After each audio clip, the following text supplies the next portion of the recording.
Welcome back to another video guys. This time around we'll be covering a topic which is a little bit different to our other videos. Rather than us analyzing such implicit meanings and explaining extraordinary theories, we'd like for you guys to sit back and relax while we unravel the hidden Easter eggs that the Dragon Ball Super animators have been hiding from us all. Although we understand Dragon Ball Super is nearing its conclusion, we hope this video lightens all you Dragon Ball Super fans up by revealing the concealed references that most of us didn't realize. And guys, like always, remember to smash that like button, subscribe and hit that notification bell to be part of the ABD squad. With that out the way, let's dive straight into this one.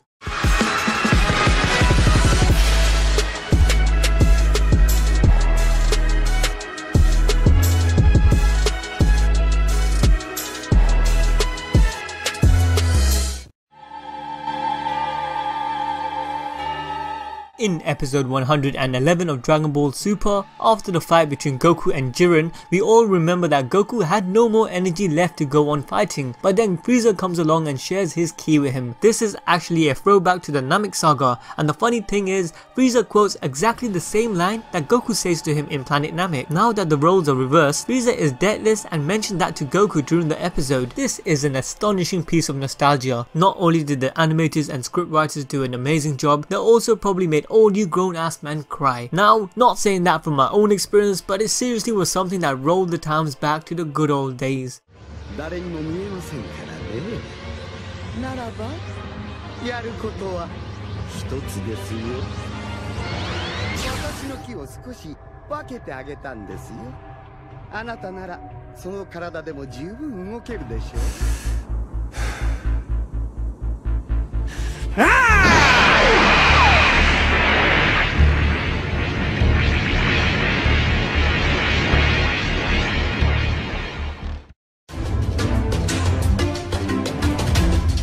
In the original Dragon Ball series, fans came to know Grandpa Gohan for his wisely attitude and kindness. The older martial artist became a surrogate father to Goku after the baby was found abandoned on Earth. However, when Goku first transformed into a great ape as a child, the boy accidentally killed Grandpa Gohan without realizing what had happened. Later, Grandpa Gohan was brought back for a day by fortune teller Baba and was able to have his last spar with Kid Goku. Now Goku may be much older in Dragon Ball Super, but the carefree Saiyan still remembers each move he used against Grandpa Gohan the last time they met. This is a pretty cool throwback to the original Dragon Ball series, and it goes to show the true extent of Goku's love towards Grandpa Gohan. We understand that he has matured over time, but for him to memorize the fundamentals taught by his surrogate father is heartwarming.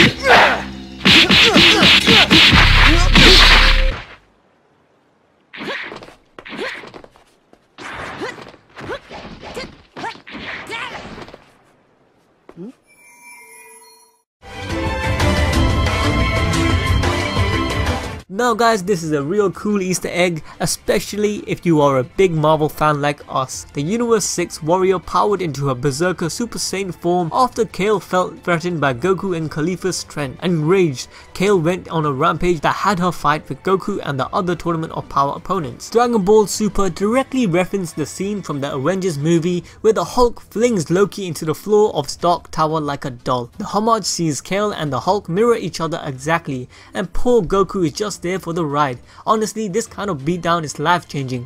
This type of shit can literally make you contemplate about what you're doing in life, especially with the amount of training Goku had gone through. Fighting is this man's life, and for him to be receiving the low-key treatment is on another level of disrespect. But at least for us, this Easter egg was pretty fun to see. Towards the end of episode 128 of Super, fans watched Goku think back on all his comrades as a slow piano theme played on. The background music was rather touching, but fans noticed something peculiar about the track. The piano music sounded too familiar to be coincidental, and it turns out the track was actually a slowed down take on Dragon Ball Super's very first opening. The song should be familiar to every fan of Dragon Ball Super. The track opened the series between episode 1 to 76. This symbolizes the Dragon Ball Super has truly hit its climax with one of the biggest showdown in anime history taking place. It's awesome how the editors applied a slowed down take on the very first opening of Dragon Ball Super. It really adds up to the atmosphere in which us fans can feel proud that we hit this milestone of the series.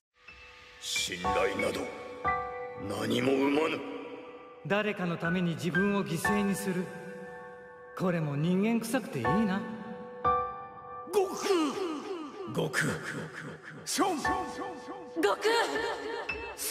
空さん、父さん、悟空、カカロット、あとは頼んだぞ。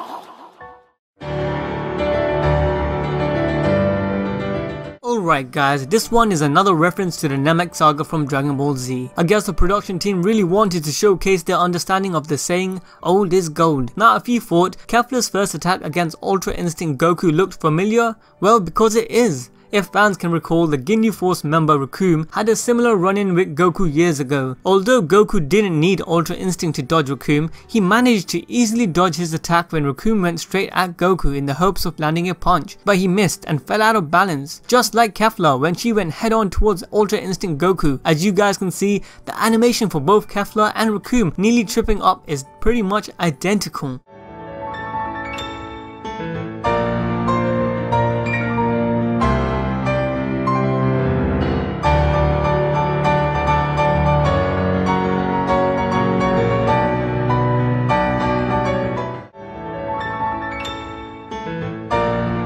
In the Dragon Ball Super episode, when Kale introduced her female Broly Super Saiyan form for the first time in the series, we witnessed this legendary transformation becoming canon.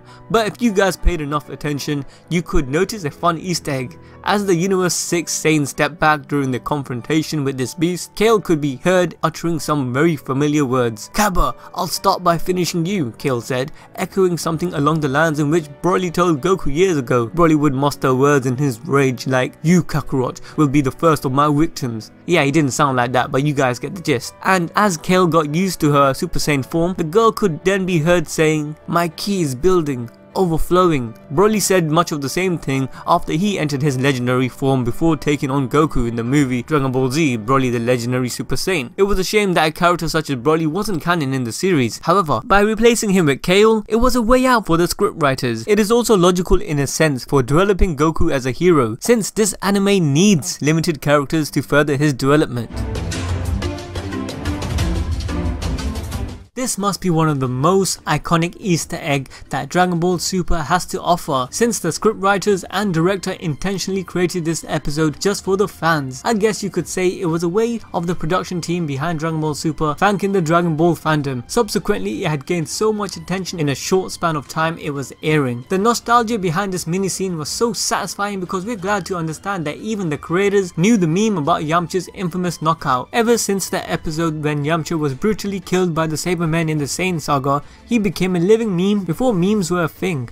Although during that time we lost all respect for Yamcha, we started to see him in a different light, which was 100 times more entertaining, and it was a way to put him to use rather than him being dead weight in the show. Anyways, in episode 70 of Dragon Ball Super, they had replicated the exact same scene of Yamcha getting knocked out during the baseball match. It was honestly unexpected and was a surprise that the creators were aware of this meme. Yamcha, よくやったぞ。ヤムチャさんが1点取ったって。この格好、見覚えが。苦い思い出だ。同じくです。違う意味でさよならしちゃうか。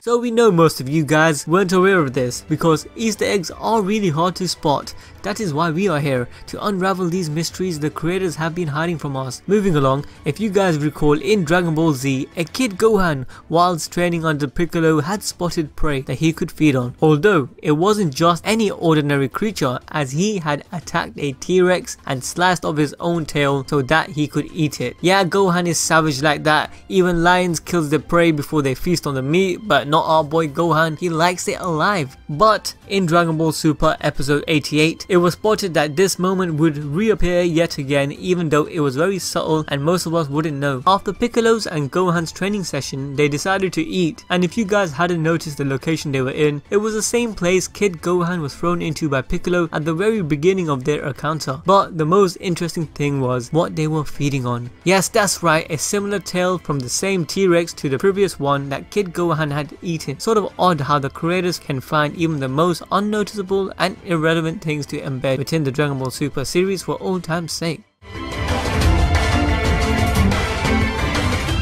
Okay guys, we are going to spice things up with this Easter egg because not only is it a blast from the past, but it's also a legendary milestone towards the development of Goku as well as the Dragon Ball franchise. Everyone should remember the first ever confrontation between Future Trunks and Goku in Dragon Ball Z when Future Trunks had first arrived. Well, as homage to the original introduction of Trunks, the creators had replicated a similar confrontation between the two. It was observed that in episode 49 of Dragon Ball Super, Future Trunks meets a Super Saiyan 3 Goku upon his arrival, and both being the alpha males that they are, they square up with each other once again. Future Trunks of course wanting to test out the strength of Goku. Correspondingly to the Dragon Ball Z episode, they both get into a very familiar bout. However, Goku pulls his trademark move on Future Trunks, stopping his blade with only his finger. This was a legendary scene back in the days, and it still is, but for them to replicate that and implement it in Dragon Ball Super, it was a pretty cool throwback.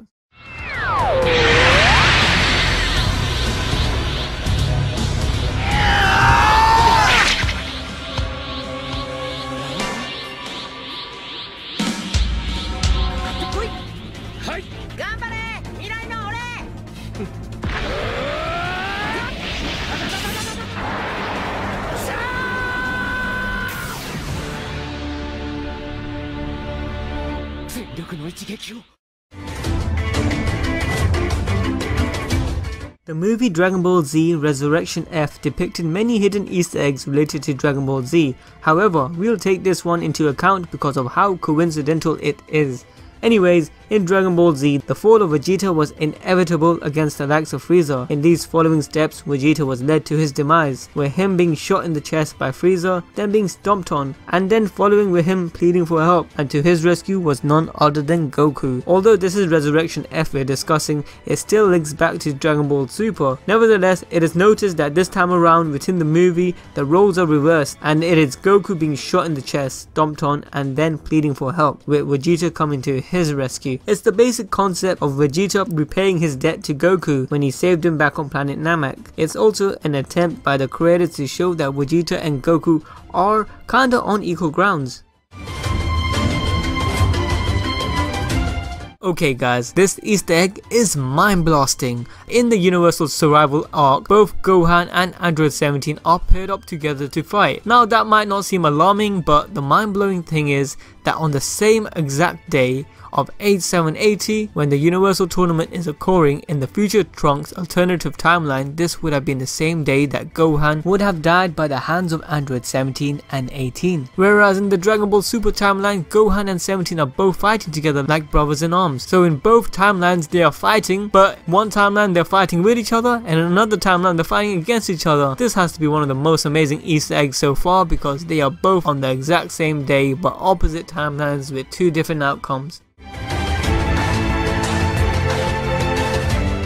Last Easter egg must go to the legendary episode where Piccolo had stood in front of Gohan to save him against Nappa, leading him to his death. Now this wasn't the only time Piccolo saved Gohan and took a couple of hits by doing so, but in Dragon Ball Super, the same events happen when Piccolo jumps in the way just before Gohan sees Heaven's Door approaching, and Piccolo takes the hit from Frieza, saving Gohan's life. This again is a nostalgic moment Super gives us, but later there is another Easter egg relating back to this, where the roles are reversed. By this time you guys should have noticed that the creators behind Super have this obsession with repaying back your debts. Anyways, in the Universe Survival arc, Piccolo is approached by an immense power, but this time it was Gohan getting in the way to protect his sensei, showing us how much Gohan has changed as a warrior, also dawning some light on his potential growth.